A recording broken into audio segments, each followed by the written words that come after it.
the Fantasy Six-Pack Hour. With your hosts, Joe Bond and AJ Applegarth.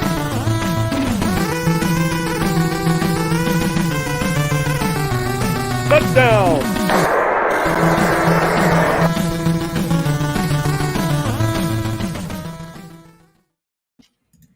All right. Welcome to the Fantasy Six-Pack Hour. My name is Joe Bond, founder of FantasySixPack.net. With me, as usual, Mr. AJ Applegarth. What is up, man?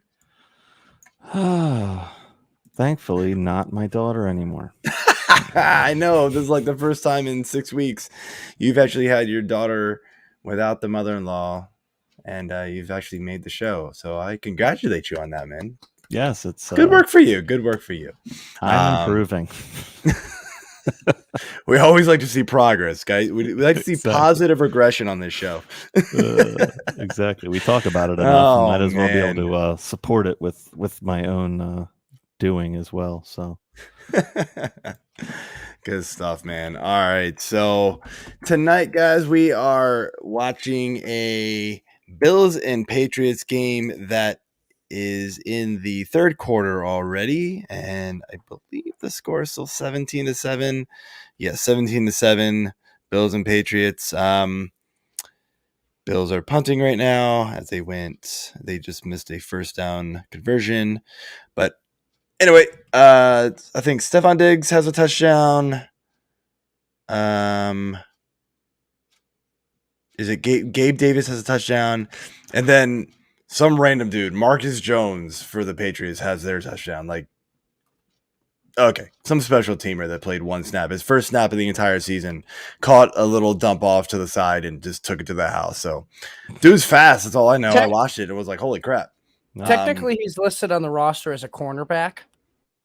Yeah, but it's crazy though. Like he's a defensive special teamer who just got into the game, and it was kind of nuts. So anyway, that being said, I do want to, before we jump into things here, remind everybody to hit those subscribe buttons, hit those like buttons, leave those reviews, leave those 5 stars, whatever you got to do, guys. We appreciate it. And also, subscriptions are still open. Playoffs are coming down the line here. You're going to need those tough lineup decisions, and we've got you covered. We've got our award-winning rankings. We got 2 guys in the top 20 still of Fantasy Pros, another guy in the top 25. We've got 2 guys over Fantasy Nation in the top 5, me included. We've got all of us over at Discord. We've got our betting. We've got our DFS. So if you're out of it, right, let's win back your entry fee. Let's get you into some DFS. Get you into some betting. We got our experts over there to help you there win back that money. And if you're still in it too, like jump into our Discord, ask us those questions. We've got you covered, guys. That's what we're here for. We love doing it, and so go to fantasysixpack.net/plans and sign up, man. It's just $10 a month. So jump in there. And that being said, well spent. Yeah. So let's do our beer of the week. Beer. What you got, AJ? I keep forgetting to unclick the loop. I hate that they leave the loop clicked by. I just like it that much. Apparently, we need you to drink because I did it 3 times by accident. That was the same excuse I had when I did it on our podcast. I did the loop on accident. I wish they wouldn't leave it looped by default, but I don't know. Maybe there's a way in the settings where you can look at it. I haven't looked into it too much, I'll be honest. So, all right, probably love beer. Anyway, yeah, exactly. I mean, we do. So, I finally, I guess, broke down to get this Sierra Nevada pack of IPA, pale ale, standard stuff, just to get the cold IPA to see what that's all about. I guess thankfully the hazies are kind of going by the wayside, and now everything's coming in as cold IPAs. Thankfully the hazies are going by the wayside. I love hazies. Hazies are basically New England's. They're everywhere, man. They're everywhere. I don't want to replace it. I've had cold IPAs. I'm not a big fan. Replace it. I'm not saying we have to replace it. Just saying I need something different. I need a new flavor. Can I finish talking now, or you got more to say? I'm gonna yell at you about saying that they should go. I didn't say they should go. Move on. Jesus. Whatever, it's good. I like it. All right, so I'm doing one that actually you missed a couple weeks ago because you couldn't be here. So I still had in my fridge. It's a new Anthem Clapback Strata Double IPA. I was here for that one. Were you? This is the Wilmington, North Carolina one. Yep. Oh, is that the one you came cool. in late? I'll pretend like I don't know what you're talking about. I don't know. Wait, is it hazy? Is it? Because those are like my total favorite. I have no idea actually what it is. It's got a lot of Strata in it. I haven't bought beer in 2 weeks, so I just had to do repeats. I'm sorry. All right, so this week we've got two teams on bye, the Carolina Panthers and the Arizona Cardinals. So not much loss there for the Panthers, but losing Kyler, losing D-Hop, even Hollywood, and then James Conner, pretty big loss for some teams who, if you're fighting for playoffs, that's going to hurt. So, but that is not the main topic this week. The main topic this week is we need to who should we consider benching? These guys are some studs, and there's some big names, but I mean, are they really startable fantasy players in your league going forward? I know roster construction is going to be a big determining factor in this, but there's going to be guys that are there every year, right? We get guys right before the playoffs or even during the playoffs that just kind of bust out and win leagues, right, for you. I could name countless players, Mike Gesicki. I do that every time. Sorry, AJ. But Jameis Winston, right? Was one a couple years ago that did it for a lot of people. Countless players every single year come off these last few weeks and just gangbusters because injuries or just teams kind of tanking, so they're not playing their star guys anymore, and so whatever. But that being said, these guys are star players, and more often than not, managers are just going to go, oh, player A in my lineup. They're not even thinking about it, but should they? And we're going to start with probably the biggest name on this list, and that's Alvin Kamara. Now, you're thinking to yourself, probably, what? You're crazy. Alvin Kamara, he's so good. He's too good. You can't sit him. Really? I mean, let's take a look at this for a second. Half PPR points, right? For the year. Let's look for the last few weeks here. 4. So I'm going backwards from week 12. 4, 10.9, 6, 7.7. And then, of course, the 3 touchdown game, 38. I mean, he started in 79% of leagues. This week, he's going against the Bucs. I don't know his schedule moving forward. I have it pulled up here. So New Orleans gets a bye, which is not good. Then he gets Atlanta, so that's fine. Cleveland's runnable against. Philly, kind of a favorable schedule moving forward. But I mean, again, the production hasn't been there. And even some of these other matchups that were supposed to be good, Pittsburgh, right? He hasn't done anything. This offense is definitely not near as good. His yards per average is atrocious this year. He's not seeing the double-digit targets that he once was. And even if he is, catching 5-6 passes, we're getting 30, 40 yards a game. It's not fun in the end zone. What do we do with this guy? Is he just an automatic plug and play for you? No, sadly, he's not. I think it again, you mentioned the roster construction, and obviously we've suffered a lot of injuries for the running backs, so it's very hard to want to bench him, but the production's just not there, and frankly, it hasn't been there all year. I mean, that 38 game against Vegas in week 8 is obviously his outlier, followed by a 21 pointer in week 5 against Seattle. Those are the only 2 games where he had over 60 yards, receiving. His rushing is okay. He's just not getting a lot of attempts there either, though, which is surprising too, because Mark Ingram's been banged up. This offense in general just is pretty bleh. Firecrotch Dalton's been okay for them, I guess, but he's not necessarily doing Kamara owners any favors.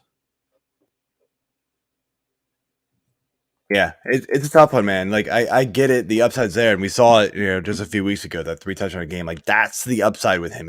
It happens, right? I mean, we were talking about this just a couple of years ago, with him, and then like he was the league winner for those who got there with him. I mean, he scored the 3 touchdowns or what, the 5 actually that one game. I mean, just something ridiculous, totally crazy. But I digress. We should move on.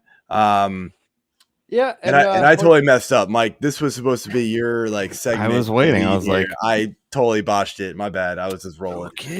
I'm just gonna come in and I'm just gonna interrupt so abruptly. I'm gonna throw you guys all off guard next time if you don't let me do it. But we're on to our next guy here. We're talking about somebody on a struggling offense, but everybody drafted him early. Diontae Johnson, guys. Now he's only being started right now in 33% of leagues, but we know, a couple weeks ago, this was probably up towards the 50% range. So it has been taking a decline. But is he one of these players that we need to bench going into the playoffs? Let you lead it off, Joe, since I talked the last time. Did you? Okay, I'm kidding. You know what?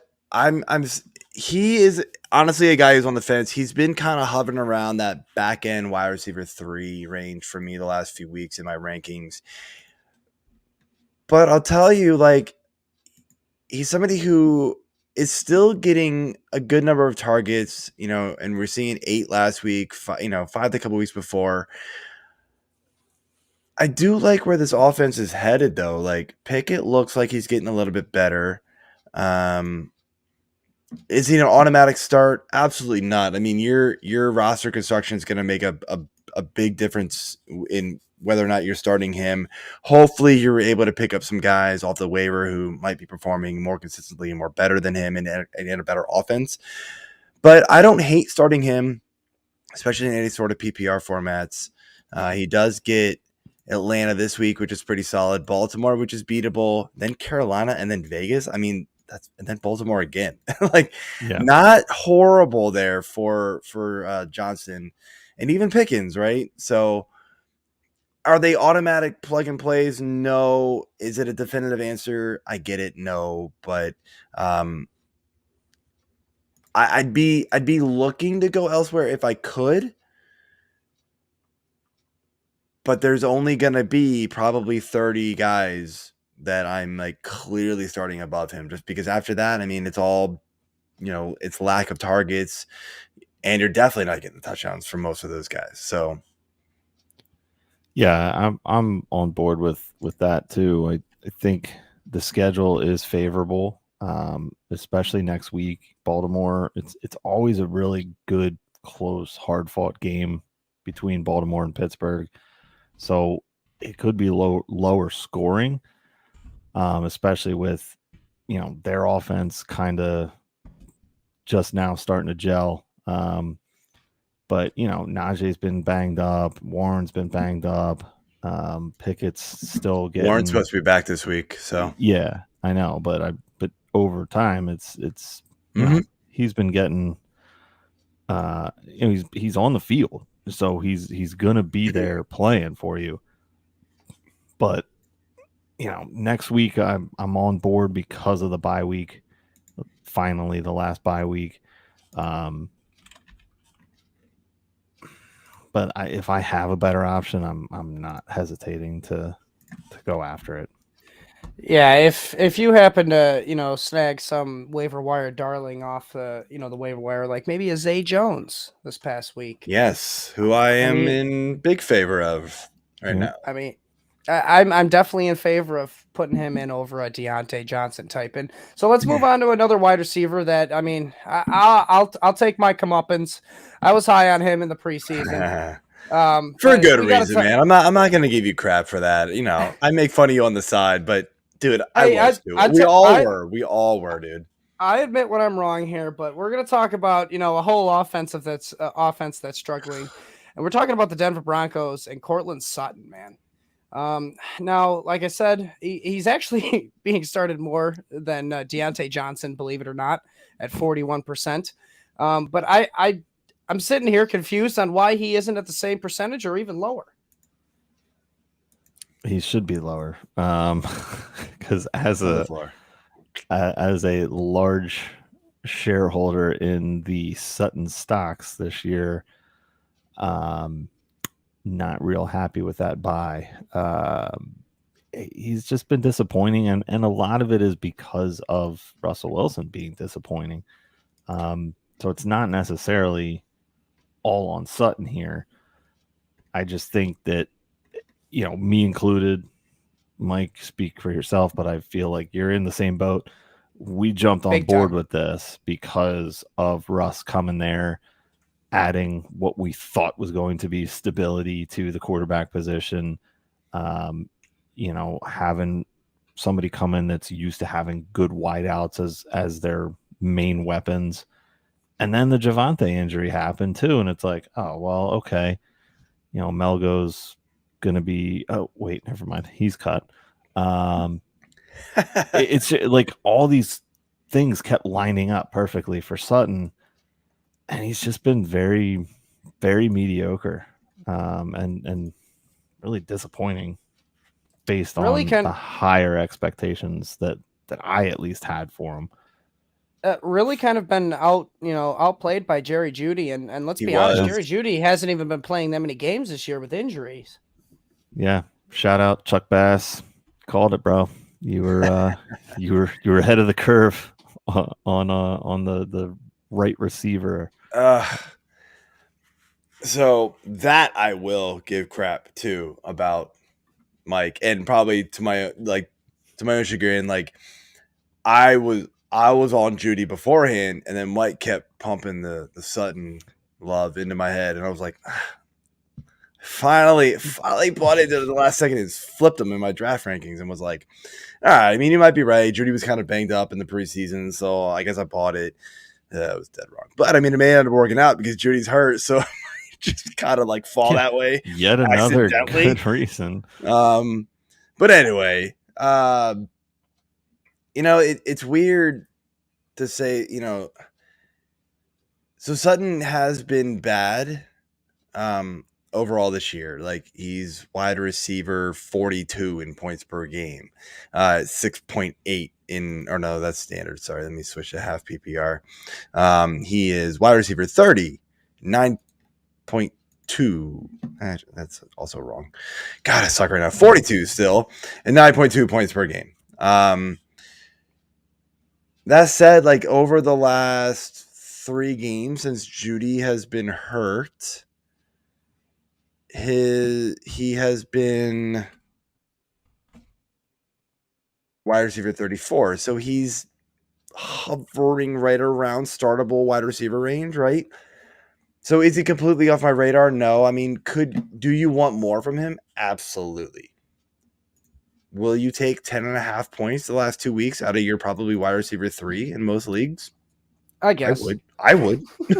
I mean, yeah, we would love more. You want 15, 16 points out of every receiver, if not more. I mean, it ain't gonna happen. He's your wide receiver. It ain't gonna happen, right? But or a flex, but you're. And he's got some favorable matchups. Even a matchup against Tennessee, he got 9.6. That's not horrible. So the volume's there. He's a safe floor guy, in my opinion. And if it does happen to find the end zone, we're talking 16, 17 points. And he's going to be a wide receiver 10 every week that he scores, in my opinion. He's hit 16 points once. No, but I'm telling you, if he gets in the end zone, and I get it, that's not likely to happen. He didn't get in the end zone that game. I know that was a weird 122-point game. He's got one freaking touchdown. I know. I'm telling you, if he's a safe floor guy as a good floor wide receiver 3. I mean, I think it's. Look, I think we can agree to disagree that touchdowns in this offense are hard to come by. Yeah.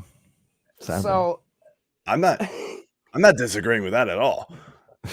I'm just saying if he gets in the end zone, then he's a fine, 16, then I'll 17 point. disagree. But wait, He's a 16 we to 17 digress. We digress. Yes. Let's move Moving on to along. another superstar that, I mean, let's be honest, guys. I mean, he is bordering on sitting his ass.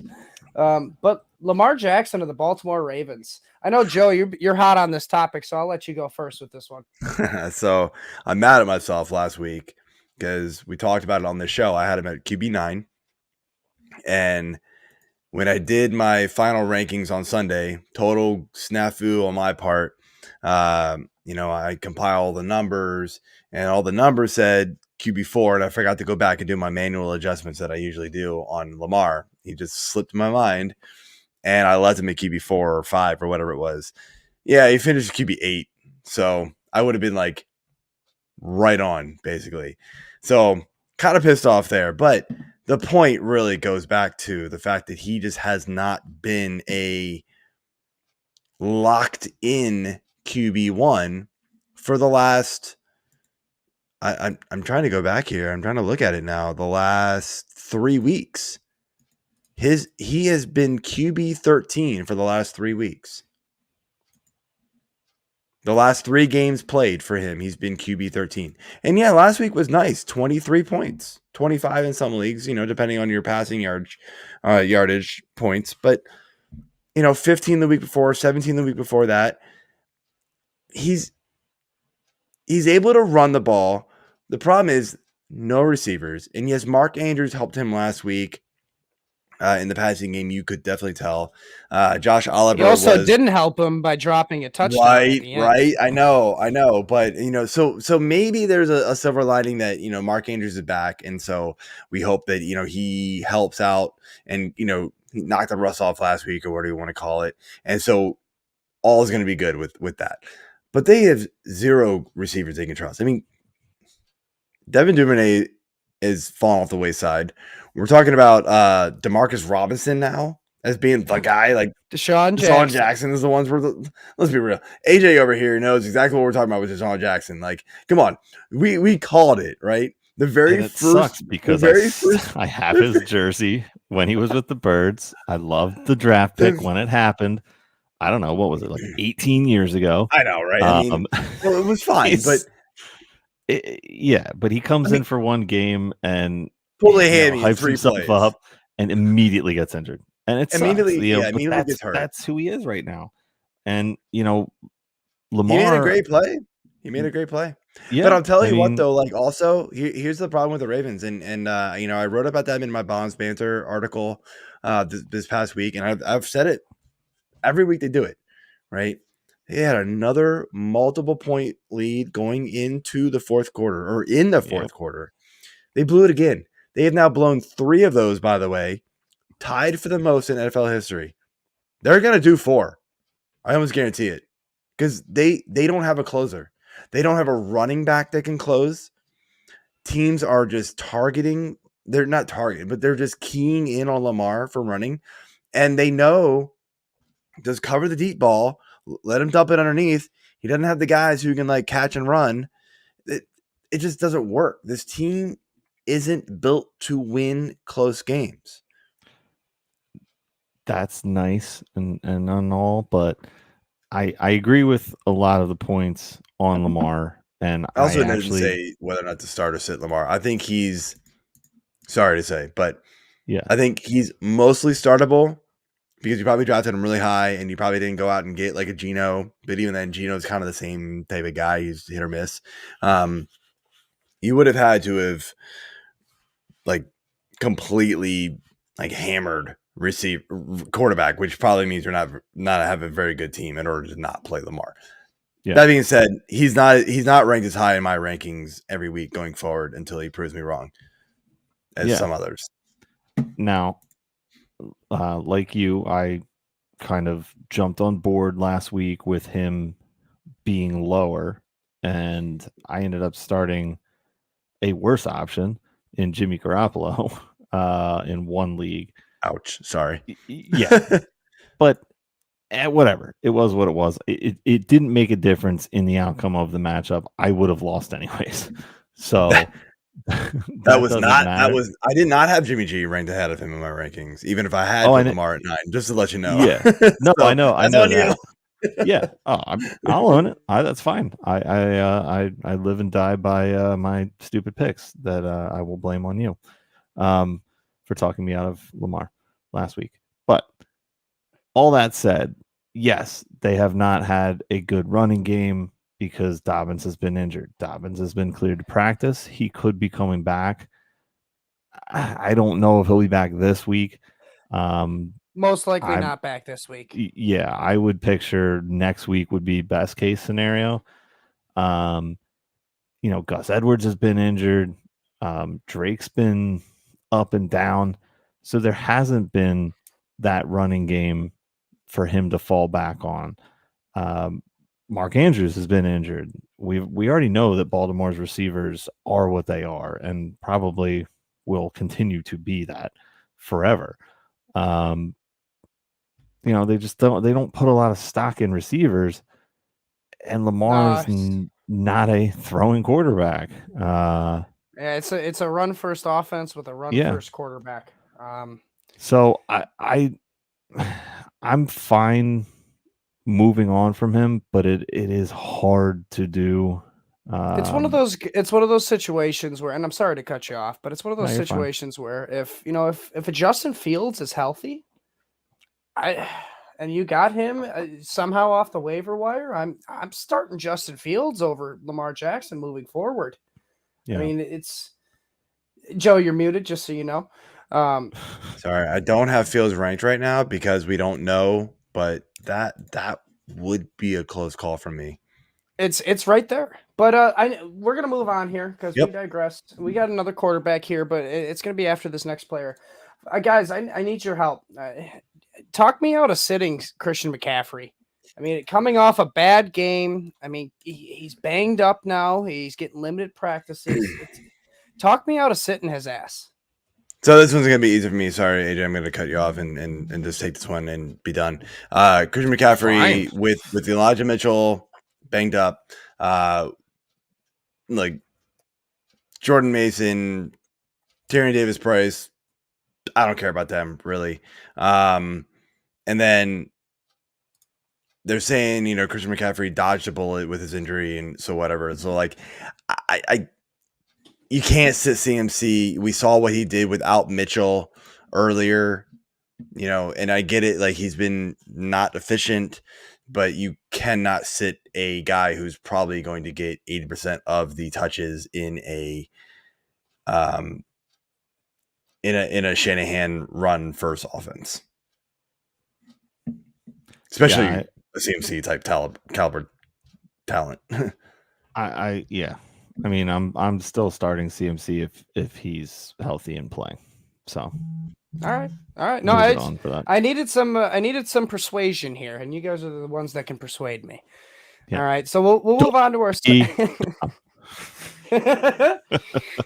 Don't overthink it. All right, but I'm definitely overthinking it here with our second quarterback on the list here, and it is our final quarterback. But it's Tom Brady. I mean, he is being started only in about 56% of leagues, which, it's not as much as Lamar at 89%.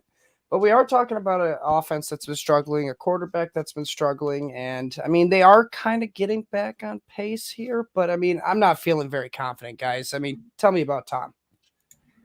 All right. So, Tom Brady is only damn you putting up like...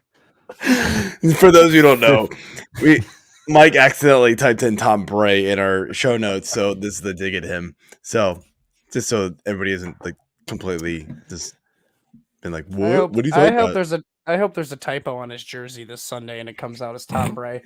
That'd be awesome. Giselle took his D. What? Oh damn! Not only did she take the house, that was but phenomenal. She took the D in the divorce. That was phenomenal. Kudos to AJ for that one. Yes, and he's back. All right. So good. All right, really good. All right, moving on to Tom Brady. Tom Brady the D-list Bray is from week 7 to 12. I gotta mute myself. He has less, just about half of the fantasy points per game that Justin Fields has. Now, granted, yes, Justin Fields blew up and was incredible. Patty Mahomes is sitting at 28.4. Jalen's at 25 even. Mike White in one game, 24.8. Brady's down at 15.8. I mean, he's just not the same guy. Hasn't been the same guy all year. I know he's been going through a lot of off-field issues and apparently some D surgery, but still at 65% passing. Well, sorry, again, that's within those weeks 7 to 12. Put up 1,400 yards, 6 TDs to 1 interception. He's been sacked 8 times though. I don't know. I just think the point with Brady is that if you can get to him, if you can put the pressure on him, he kind of stumbles. This team in general has not looked strong, and even with healthy receivers, I still think they need Fournette to come back and be a stronger option. But this team just is not the same team under Todd Bowles that it was under Arians. Yeah, no, and I mean, we do want fantasy points from Tom Brady, not fanny pack points. Just getting back at you for taking a dig at me. We'll move on to our next play. Yeah, when you were talking in the beginning, when I was stumbling over my words. Yeah, you almost said fanny pack. Sorry, I really wanted to jump in. Brady's deal in mind. So I mean, not only did he lose his seat, now he's wearing a fanny pack. I mean, he's getting to that age. He is getting to that age. No, I agree with everything AJ said, and they've lost their 45. and they've lost one of the best offensive linemen. So things are not looking up for him, and he hasn't been great all season. So and it's a tough matchup coming up this next week. He's safe-ish, but he's not like locked in starter anymore. All right, you want to talk about another not locked in starter? Let's move on to our next guy here. Oof. Let's talk about DeAndre Swift. And I mean, this was a guy who started for the Lions backfield in week 1 and certainly has it taken a 180 turn. Jamal Williams, 13 rushing touchdowns on the year. Explain to me why I shouldn't be starting DeAndre Swift anymore, guys. So you're not starting him because he's not getting the workload anymore. I mean, plain and simple. We've seen 5, 5, 6, 2 carries, by the way, in the last 4 games played for him. And you're thinking, all right, I mean, fine. So he's getting all the work in the passing game. I mean, kind of. 3 receptions, 1 reception, 3 receptions, 4 receptions. The only good news out of him is that he's getting a lot of work in the red zone, but he's not getting the goal line carries. It's like when they're within like the 15 or the 10, and then they do like the little dump off passes to him, and it just happens to be working, or they like do the little like draw play to him, and he goes up the middle. I don't know, man. And then last week, right, it got even a little bit worse with him because they incorporated, was it Justin Jackson? Was it Justin Jackson? Mm-hmm. Yes, sir. So like he had just as many carries as Swift last week. I don't know, man. Like, I want to believe in Swift. I think the talent is there, and we've seen it time and time again. But for whatever reason, this coaching staff loves them some Jamal Williams, and he's performed. So whatever. But yeah, man, it's really hard to trust Swift. And so, like, if you've got alternative options that you think you can trust more, I have no issues sitting to Swift. And I personally have Swift on like 2 of my teams. I haven't started him in like 4 weeks. I think it's funny because Jamal Williams used to be the passing guy. I mean, Swift was good in the receiving game, but when Jamal came in to Detroit, coming out of Green Bay, that was his niche. It was like, all right, well, we're were going to be the passing back and whatever. Obviously, Swift was hurt, so he took over the reins. But I mean, he took him over from week 1. I feel like in this offense, Swift dominated the snap percentage for those first 3 weeks. First 2 weeks. Well, it was the first flipped. week. He got hurt though, right? Like pretty much that first. He got hurt the second week. Didn't he? The third week. Yeah, third week against Minnesota, he got hurt. Yeah. So yeah, it he flipped. was trending. It was trending towards an even split at that point. You're right, actually. And yeah, I mean, he's come back and he's been involved-ish in the passing game. But it's crazy. Like, you think about it, though. Like, look at that first week. Look at the team he did it against, too. Philly. Yeah. And I know Philly's not a juggernaut against run, but, like, you would not expect a Detroit team to, like, just run over a Philly defense. And they did. They destroyed it. I mean, he had 144 and a touch. And Williams had only 28, but 2 touchdowns. 2 touchdowns, yeah. So he was getting all the goal line work. Like, there you go. That's what we're talking about. So, and I mean, that's just it. He's bigger. I don't know if I'd say he's better, but Swift's had some injury issues, and he hasn't really been able to shake them. And now they have Justin Jackson, the retread from the Chargers coming in and basically doing the same thing that Swift's doing. Mm-hmm. Again, he's taller. He's about the same size weight wise, but I don't know, man. I'm hurting to start Swift. Yeah, it is a tough play. So I think we can move on though. Yeah. Yep. Well, another player that I got in a couple leagues here, and it's kind of killing me to keep starting him.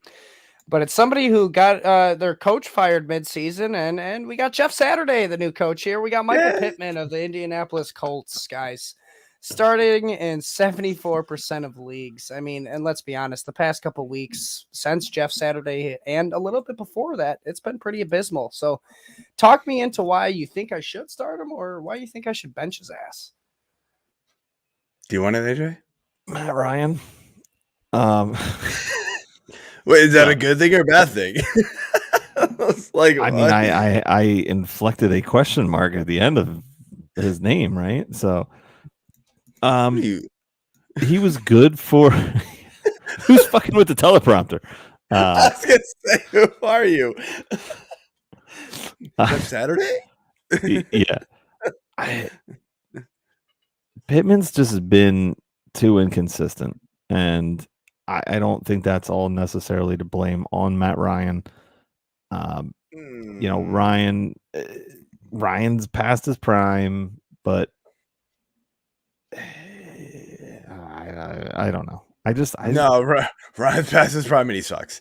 Let's be real. But Pittman, he's not good, man. Pittman saw 11 targets last week, caught 7 of them.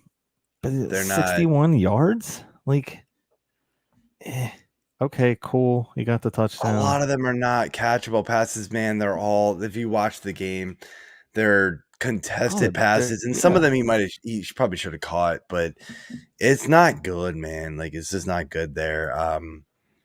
If you're in for 100% of the snaps, 97% of the snaps 3 weeks ago against Vegas, and 98% against Philly. I mean, Philly's got some really good D-backs, but they've been beatable recently, and that was a hard-fought game. But, dude, for somebody that you drafted as your wide receiver 1, in a lot of places, you're Let's getting... put it this way. Michael Pittman's contested catch rate on the season is 57%. Yeah, that's not very good. It's not great, guys. That is pretty much one of the tops of the league as far as guys who have like a phenomenal, who had a high. He has the most targets, and out of anybody who has anything that high, by a large margin. He is a possession catching receiver. So He's not going to be getting open with amazing route running. Matt Ryan's not throwing the ball. So look, again, he's another one of those guys where he's hard to sit because he gets the volume, but he's dropping down the ranks because of the production. Like there's just nothing you can do about it. It's he's really falling into back end wide receiver 2 range at this point. I'm trying to look at where I've got him right now in my ranks, and of course things will change before Sunday, but not by a whole lot. He is wide receiver 25 for me.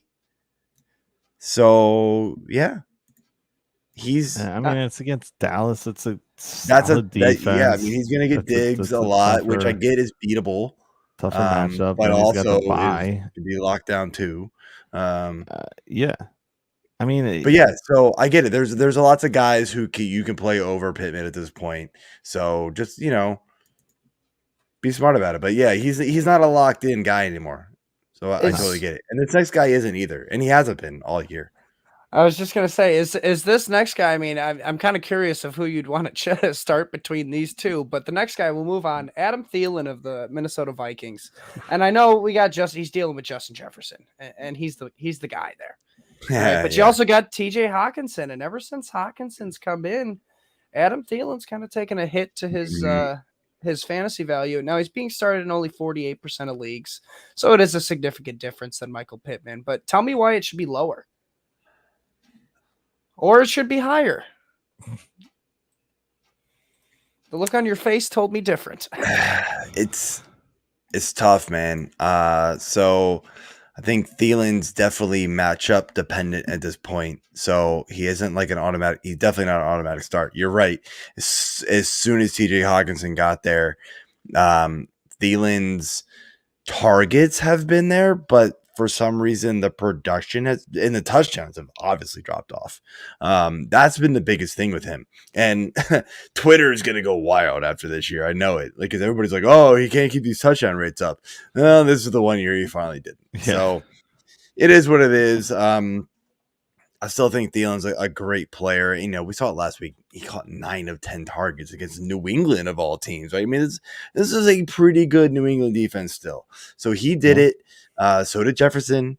But yeah, as you give Cousins another target to throw to as a secondary guy outside of Jefferson, that hurt Thielen. So yeah, he got bumped way outside the wide receiver 3 range for me. He's kind of been just outside of that most weeks anyway. So this percentage of 48%, it's actually pretty spot on. It's not a little high, honestly. So yeah, I'd be careful starting Thielen. I get the upside is there, but the safety is not there. No, you're banking on him being able to pull Courtland Sutton-esque numbers at this point, and hopefully get to double digits. I think Sutton's better. Oh, I do too. Yeah. I mean, he's younger. He's and he's the number one. Worse offense. He's Sutton's the number one. Yeah, by far. And doesn't have a tight end to fight with either, and doesn't have a pass catching running back to fight with in Dalvin Cook. So that's another thing to fight with. There's just more weapons around Thielen that are producing. Sutton obviously has some weapons around him. But yeah. I'm off Thielen. I wasn't really on him at all this year to begin with. So cool. Moving on. Yeah, well, let's move on to I mean, in my opinion, this year's version of Mike Williams of last year. Let's talk about Gabriel Davis of the Buffalo Bills. I mean, guys, he is a superstar. We know this. He's on a great offense. He's getting started in 64% of leagues, but let's be honest. He is hit or miss. I mean, are you starting him or are you benching him moving forward? Or are you just kind of hoping for the best? I think I hate to take a quote from somebody else here and use it on the show, but Matthew Berry on the end of NBC show that he does said it pretty spot on, and it's all over Twitter. You either just gonna trust him or you're not. Like, you either got to start him or you don't. He's so hard to predict. And I mean, tonight, perfect example, right? He's caught. I'm trying to pull up the stats here. Let's pull up the live stats here for them. Gabe Davis. He's got 7 targets, but he's only caught 2 of them for 15 yards and a touchdown. So, I mean, okay day. Probably not gonna do much else because they're up 24-7. So, like, not horrible, but not great. But he also has these awesome days, right? Where he goes, 20, 15 points, 30 points. But then he has 4, 9. Like, it's just sort of like, what do you do with this guy? He's so inconsistent. He's boomer bust big time. So you've either just got to be all in on him or not. For me, I kind of rank him as like kind of in between boom bust, which means he kind of falls into that wide receiver 2-3 range most weeks. But personally, I don't feel comfortable starting him a lot of times. But I get the reason to do it. Yeah. Because he's going to win you a week here and there. I think he will. Next week he's got the Jets. Didn't show up against them the first matchup in week 9. The week after that he's got Miami, which is usually a nice matchup. Again, didn't show up against them in the first matchup back in week 3. Coming off of a really solid week 1 performance, didn't play in week 2.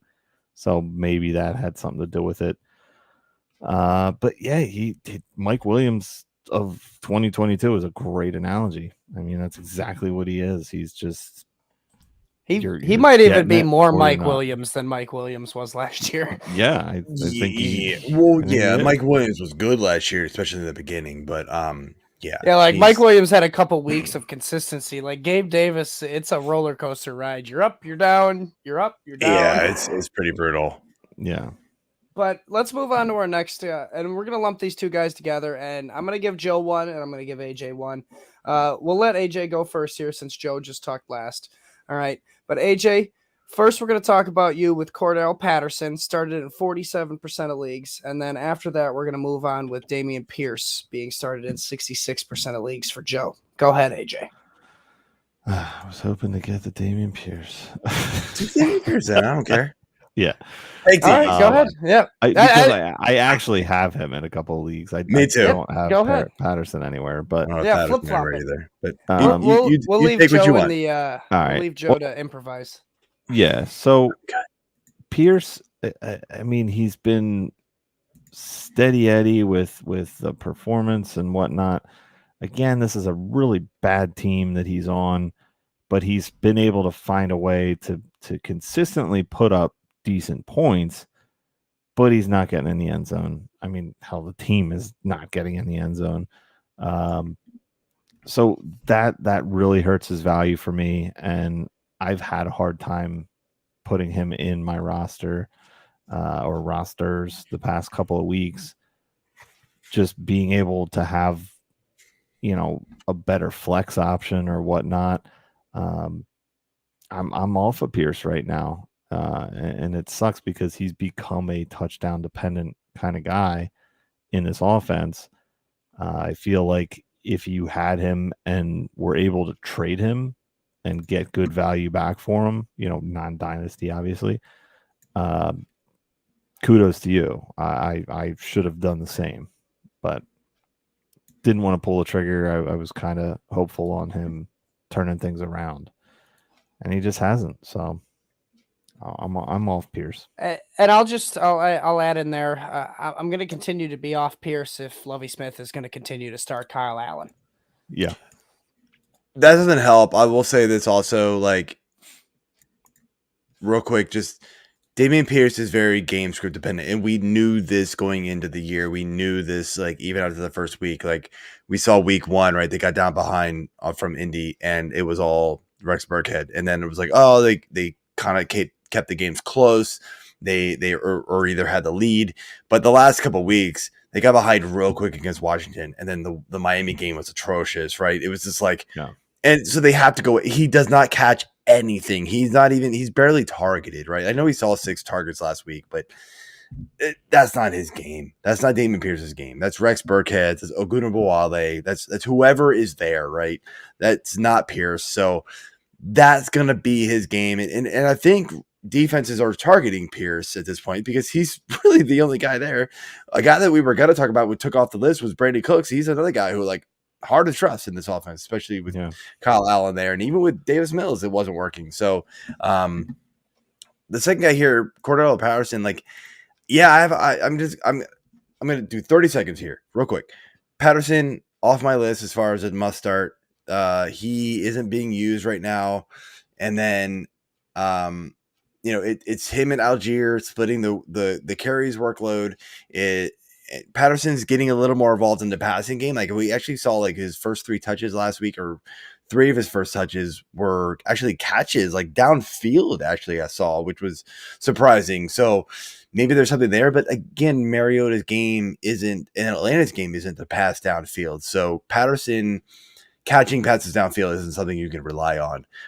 He has been a hand the ball off to run up the middle because he's huge. He's going to truck some guys, but they're splitting too much with Algier. And I get it because they're looking for the future at this point. So I'm kind of out on Patterson unless you're desperate. Yeah. So I think we're jumping into my rankings here. So I guess I'm going to be talking a lot more.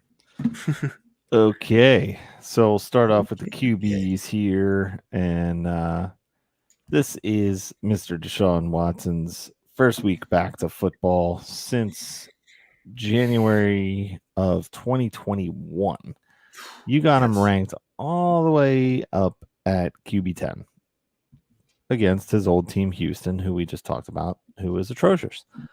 But that's only one spot above consensus. So, I'm kind of curious how the process worked for ranking Watson now that we're in week 13. I mean, you said it. Really what it comes down to is it's matchup based. Houston is just awful. Super revenge game for Watson. Yeah. I will be honest, I do have my reservations against Watson. So having him at 10 isn't a comfortable spot for me. Certain projections put him there. My own take kind of went, could I put him below a Brady? They're playing New Orleans, who, is pretty good. Could have put him below Rodgers. Rodgers is messing with, messed up ribs and a thumb. Granted, he's playing, his daddy, his kids, Chicago. You could put him below a few of those players. Will I in the end? Maybe. I'm not sure. But Watson, this is one of those guys where the talent is there, but you worry about the rust and the chemistry. And I wrote about this in my Bonds Banter article too, about how next week, this week now, Watson comes back and you worry about guys I wrote about it in my Targets and Trends article where Cooper has actually been the most consistent in his career ever. I looked it up. Absolutely the most consistent. He has been consistent wide receiver 2 or higher 7 out of 11 weeks. That ties a career high for him out of the entire season, by the way. So it's cool. I will be serving crow in a couple of weeks at the party. But anyway, hey, I have him in one league, my Warrior Bowl league. Anyway, where I got him super cheap. Anyway, the point is that he's going to come in, and I do worry about Cooper. I do worry about Donovan Peoples-Jones. I do worry about Njoku. I do worry about are we worried about Kareem Hunt anymore? I think Chubb is probably the only safe player there. Because they're just going to hand the ball up. They're going to get, Watson involved. Maybe Watson has a ceiling of a QB5. I'm not going to lie. QB5, Watson, he has a floor of QB20. He really does. So I'm kind of playing the middle ground where I think the ceiling's a little higher than the floor and going QB10. I might drop it a couple spots. But if you want to play safe and play like a Brady, Rodgers, Smith, Carr, those type of guys, I wouldn't fault you at all for it. He's a total wild card this week. Definitely. All right. So the next QB we got here is Mr. Tom Bray. He is 1-4 in games against the Saints. So maybe they took his D since joining the Bucks. He has 8 tutties and 7 ints in those 5 games. Averages 245 plus yards per game. So not horrific, but not very Tom Bray-esque. He's only averaging 12.4 points, fantasy points, against the Saints. So how do you have him ranked at QB 12, knowing all this and the fact that he has no D?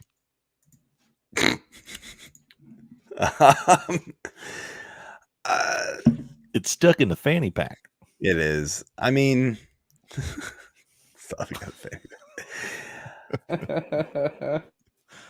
it's you. It really comes down to the fact that the Bucks are passing the ball an absolute shit ton this year, and like there's just no other reason for it. I mean, like, yeah, it's not there, but I mean, like QB 12 is a really hard ranking for him to meet, surpass. I don't know, like. I mean, I know I said it earlier where like he's been QB 13 and QB 15 the last couple of weeks. Again, he's another one of those ones where like, yeah, I could, bump Carr. That range of QBs right there is like, man, take a 6-headed die. Take it when your Dungeons and Dragons dice, if you have any, and just roll it and pick one. They're all kind of the same. 6-sided die would be a regular one. What the 8, whatever. That's why I don't play Dungeons and Dragons. There you go. 20-sided. Come on. Dude. Whatever the hell they are. I don't play it. Fuck that. I don't care. Neither do I, but at least I know what the hell they use. I didn't. Yeah, you know what I meant. Either way, you just take one of those and roll it and put a bunch of names on the side and figure it out because they're all kind of the same. It really is kind of preference at that point. My preference is play Tom Brady, who is going to pass the ball a ton. And is going to, who has good targets, Mike Evans, Chris Godwin. He's got Rashad White to pass to, and maybe Fournette comes back, although that doesn't seem likely at this point. But it's there. So okay. We'll move on to our running back question then here for you. Now, this one's kind of a freebie. I'll give you this one, but I was curious. You got Josh Jacobs as your RB1 this week for the first time all year. Is this a trend that will continue into the fantasy playoffs, or is this just based on the matchup for this week and kind of chasing the points a little bit last week? I'm not chasing points, but it is based a little bit off of matchup. The Chargers are not good against the run. 31st against the run here, I believe, or 30. Yeah, actually, if I do have PPR here, I always forget to filter this. Actually, they don't give me that opportunity. Is it DraftKings or FanDuel? It's half. FanDuel and DraftKings. You're right. Thank you. No, they're not. They're not both. They're not both the same. Oh, that's right. That's right. FanDuel is half. Thank you.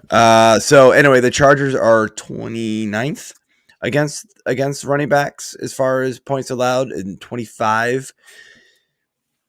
Josh Jacobs is a monster, and clearly this will change if the injury, keeps him out. But, we were worried about this last week with the calf. I told multiple people, and I pray they all listen to me, put him in, because the guy they were going to play over him was like iffy at best, like not great. Like I'll take the upside on Jacobs, who looked like he was trending and playing. And I hope you listen to me again this week. And if he's even close to trending and playing, you play him, because the upside you get with Josh Jacobs is enormous, as we just found out. Not that I expect a 45-point game again, but he's good. Oh, I do. I mean, that's all I expect. I mean, if he doesn't do it, he's him. a failure, right? Exactly. I mean, why did I even draft you in the 4th or 5th loser. round? By the way, I'm going to a real old school beer here, man. Nice. That's because that's how my week is gone. I always loved reading these in the past. Remember this? Mm-hmm. They always put the words on the side. They're the saying, 2 inflammatory words, 1 wild drink. Agreed. Here's a can that puts words on the side of the can so you can read while you drink. Just what I wanted. That's going like 2 years ago back, man. You remember that? I used to like read these every single week. I do, but just when you re-listen I to know. the Shut show, up. Just keep talking. Hear the words that were coming out of your mouth. Nope, I don't want to. Okay. What do you got next, Mike? On to the next. All right, Zonovan Knight, the waiver wire darling this week for the Jets. I'm curious how you're putting him at running back 34 after a pretty solid performance last week against Chicago, and you're also not having Michael Carter practicing this week so far. So, I got to ask you a question first. Do you think he should be higher or lower? Because I need to know how to go about this. With what Mike White was able to accomplish last week, I think it's possible to say that there is a little bit more upside here offered with Zonovan Knight compared to Zach Wilson starting. So, I mean, there is a little bit of an argument for maybe a couple spots higher, maybe to that RB2 fringe. Okay. So here's my argument against that is, for one, if Michael Carter is not active, James Robinson, I would imagine, will be. I don't see any way he won't be. So it's not like we're just going to get all the carries for Knight. We're going to get James Robinson involved. We're going to get Knight involved. I know they favored Knight because they deactivated Robinson last week to play Knight in his place because he was a better runner. So, okay, you've got me there. Second of all, we're going to get crap. I'm blanking on his name right now. Ty Johnson. Johnson, thank you. I keep wanting to say Ty Montgomery. So Ty we Johnson. talked about Tom Brady's D, and we talked about Johnson. All right, it's a great night. Yeah. What the hell is happening here? We also talked about Diontae Johnson. Holy hell. That was terrible. I'm sorry. I just watched this play by Mac Jones running around like an idiot in the backfield, and he's like threw it out of bounds. Anyway, so Ty Johnson is going to be involved. He's going to take that passing work that Michael Carter was getting, right? So Knight already had a higher percentage of the rushing game over Carter last week before Carter got hurt. Then he just took over more of it. And then they had nobody else to supplement him with because they don't run Ty Johnson, right? So Knight got all of it. So we have to pull back a little bit on the excitement of Zonovan Knight because there's going to be other guys involved there. They're not going to give him, workhorse type, workload here. So that's why he, his ranking is suppressed big time because of that. Fair argument. I needed to know your process there, kind of like how I needed to know your process about Deshaun Watson for the week. So we can move on to wide receivers if you want, AJ. All right. So we kind of alluded to this earlier. Mr. Zay Jones, past 3 games, has actually out-targeted Christian Kirk. 12 for Zay and 10.5 for Kirk. That being said, you still have Kirk ranked at 10, wide receiver 10 this week, 4 spots above consensus.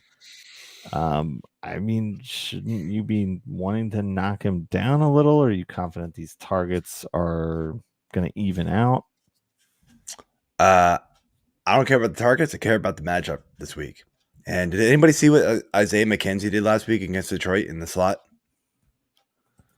A lot. A lot. Yeah. 3 touchdowns, I think, right? No, not 3 touchdowns. I think he had 2. 2. Either way, he was amazing. Guess who plays in the slot for Jacksonville? Tom Brady's D. Oh, Jacksonville. Zay Jones. Christian Kirk. So, guess who's going to eat Zeke style against freaking Detroit's secondary. Yeah, and we all love Trevor Lawrence's trajectory right now.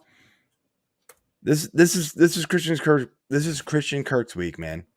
I think Zay Jones has seen an uptick in targets, and overall in the last, actually, are they tied?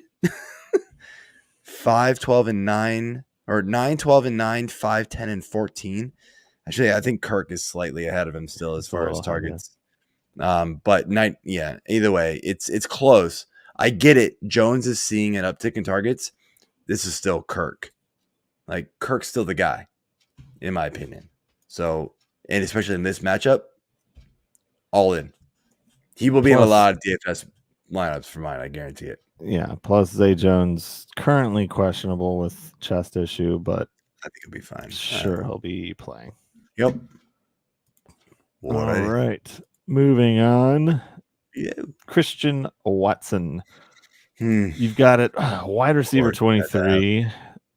Alan Lazard, you've got it 27. Has the guard finally changed? Do we have a new receiver 1 for the Packers now? I don't know if we're seeing a new receiver 1 as far as like target share and things like that. But as far as fantasy and upside, like neither one of these. So let me backtrack. Lazard's upside came from a monster volume, right? And we saw that early on when he was healthy, right? 8, 9, 7, 10, and 11, right? That has not happened 2 out of the last 4 weeks, right? 4 and 3 targets, 2 out of the last 3 weeks.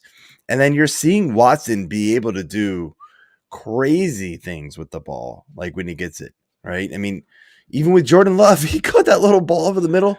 And Mike, you tweeted that thing and I retweeted it or whatever. Like, and it was just like, holy crap, he's fast. He makes even fast people look fast, or he makes fast people look slow or whatever, right?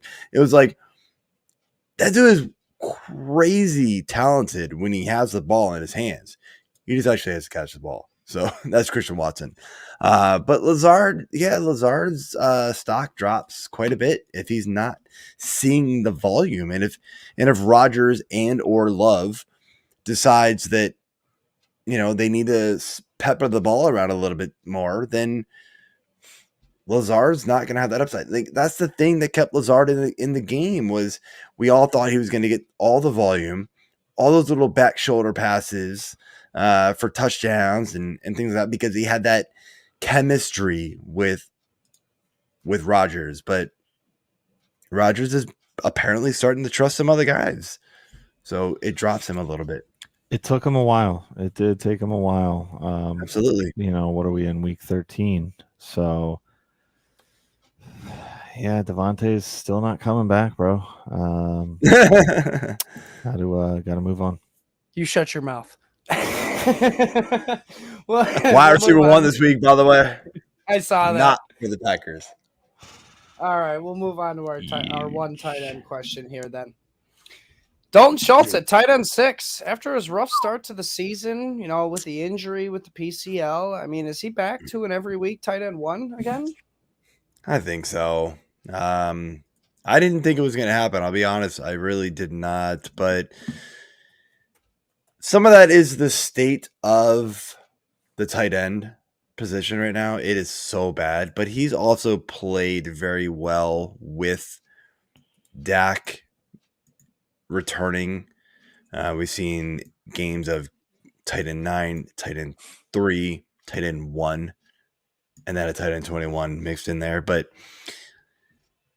that is a very good return for a guy who you might have been able to pick up off of waivers in some leagues because he was so bad early on, and because of the injury. And we did not know if he was really going to be able to stay on the field.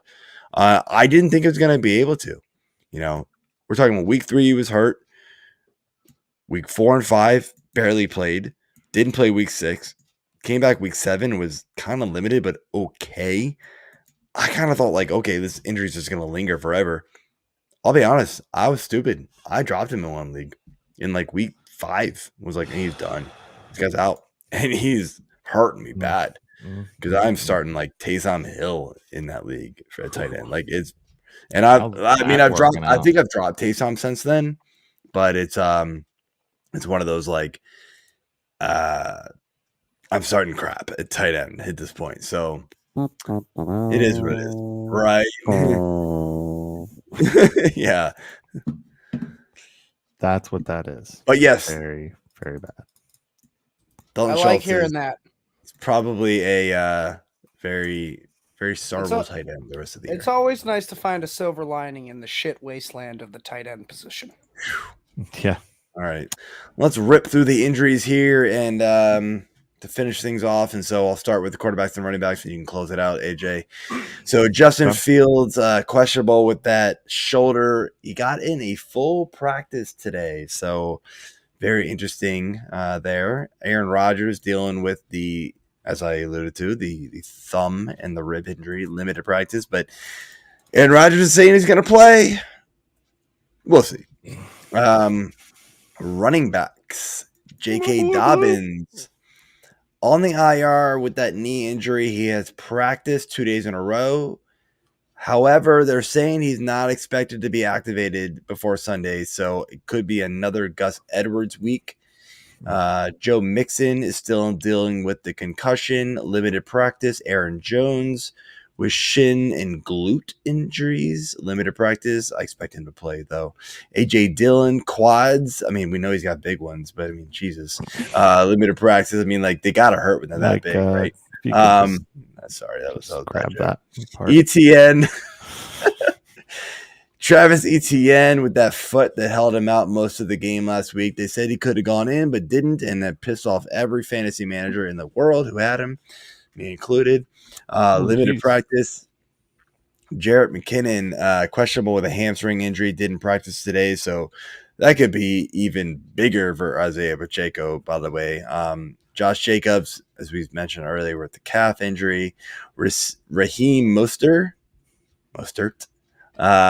Yep.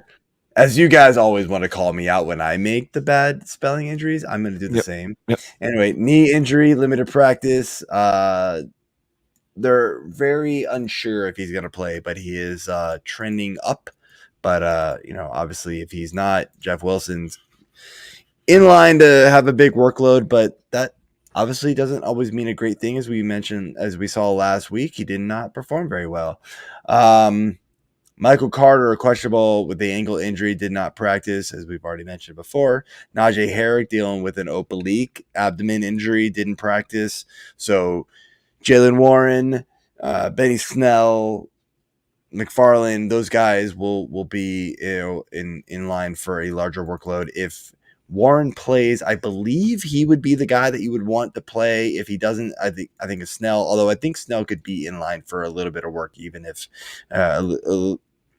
if Warren does play. CMC knee limited practice, but we're saying he should be good. And then Antonio Gibson dealing with a foot injury, did not practice today. So close it out, AJ. All right, so we got Jamar Chase is questionable. It was a limited practice.